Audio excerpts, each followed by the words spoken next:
بسم اللہ الرحمن الرحیم۔ السلام علیکم ورحمۃ اللہ وبرکاتہ۔ بنی اسرائیل میں ایک بہت ہی عابد شخص تھا جس نے اپنے بیوی بچوں کو چھوڑ کر رہبانیت اختیار کر لی اور سمندر میں ایک چٹان پر چھپر بنا کر اللہ کی عبادت میں مصروف ہو گیا۔ شریعت محمدی صلی اللہ علیہ وسلم میں رہبانیت اختیار کرنا جائز نہیں، سابقہ امتوں میں یہ جائز تھا۔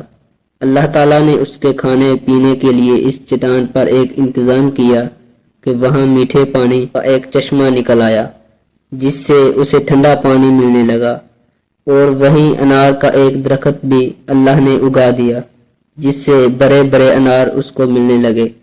وہ روزانہ ایک انار کھاتا اور ایک گلاس پانی پی لیتا اور سارا دن اور ساری رات عبادت میں مصروف رہتا۔ اس شخص نے 500 سال کا عرصہ اسی طرح گزار دیا۔ جب اس کے انتقال کا وقت آیا تو اس نے اللہ سے دعا مانگی کہ اے اللہ، میری ساری زندگی تیری عبادت میں گزری ہے، اب میرا آخری وقت آ پہنچا ہے۔ میری خواہش ہے کہ جب میری موت آئے تو میں سجدے کی حالت میں ہوں اور میرے بدن کو تو تا قیامت محفوظ رکھنا، تاکہ جب میں قیامت کے دن اٹھایا جاؤں تو سجدے کی حالت میں اٹھوں۔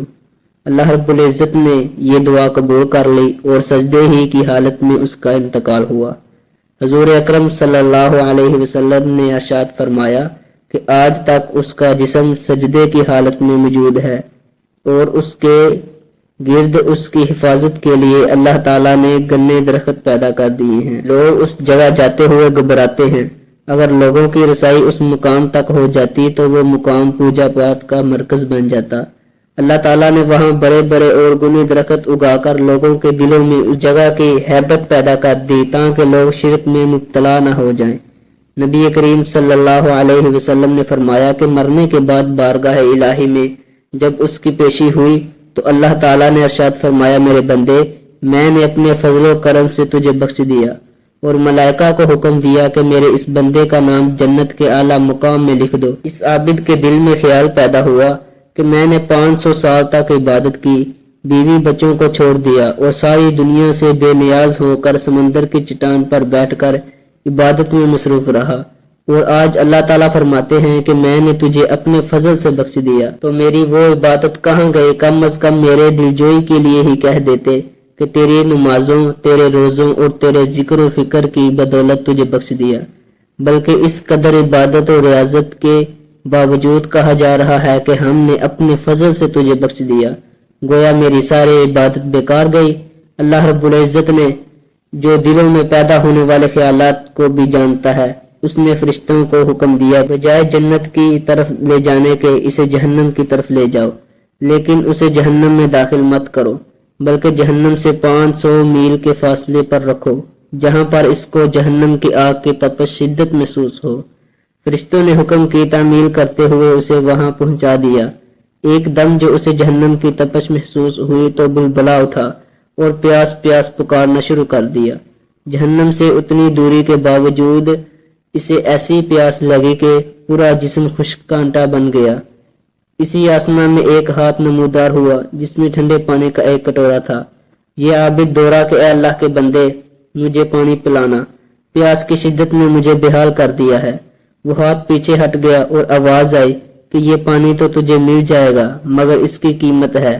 عابد نے کہا، کیا قیمت ہے؟ جواب ملا، 500 سال کی عبادت۔ عابد نے کہا کہ پھر مجھے پانی پلا دو، میرے 500 سال کی عبادت اور بڑی خالص عبادت ہے، اس میں کسی قسم کا نفاق شامل نہیں، اور اپنی عبادت دے کر ایک کٹورا پانی حاصل کر لیا۔ جب پینے کے بعد کچھ جان میں جان آئی تو اللہ رب العزت نے فرشتوں سے کہا، اس کو واپس لاؤ۔ فرشتوں نے اسے پھر اللہ کے دربار میں پیش کر دیا۔ اللہ رب العزت نے فرمایا، اے میرے بندے، اب 500 سال کی عبادت تو نے پانی کے ایک کٹورے کے بدلے میں دے دی، لیکن دنیا میں 500 سال تک جو چشمے کا ٹھنڈا پانی پیتا رہا اس کا حساب دے۔ سمندر کی چٹان پر میں تیرے لیے انار کا جو درخت لگایا تھا اور 500 سال تک اس کا پھل کھاتا رہا، اس کا حساب دے۔ نے دنیا میں میری پیدا کردہ ہوا کے جتنے سانس لیے ان کا حساب دے، ان کے بدلے میں تیرے پاس کتنی عبادت ہے۔ ہم نے تجھے صحت دی، دیکھنے کو آنکھیں دی، سننے کو کان دیے، بولنے کو زبان دی، اس کے علاوہ ان گنت نعمتیں میں نے تجھے عطا کی۔ ان تمام نعمتوں کے بدلے میں کتنی نمازیں، کتنے روزے، کتنے نوافل لے کر آیا ہے۔ تو نے 500 سال تک اگر عبادت کی ہے تو اس عبادت کے لیے میں نے ہی تجھے طاقت و ہمت عطا کی تھی۔ اس طاقت کے بدلے میں کتنی عبادت تیرے پاس ہے۔ تجھے عبادت کرنے کی طاقت ہم نے دی، ارادہ ہم نے دیا، توفیق ہم نے دی، دانا پانی ہم نے دیا، پھر بھی تجھے یہ دعویٰ ہے کہ میں نے بہت کچھ کیا اور آج اس کا بدلہ چاہتا ہے۔ ارے تو نے جو کچھ کیا وہ تو سب ہماری مہربانی سے کیا، بتا تو نے اپنی طرف سے کیا کیا، اگر کچھ ہے تو پیش کر۔ یہ سن کر عابد لرز گیا اور بارگاہ الہی میں عرض کیا، یا اللہ بے شک نجات آپ کے فضل سے ہوتی ہے، کسی کے عمل سے نہیں ہوتی۔ عمل کی تو یہ قدر و قیمت ہے، 500 سال کی عبادت کرے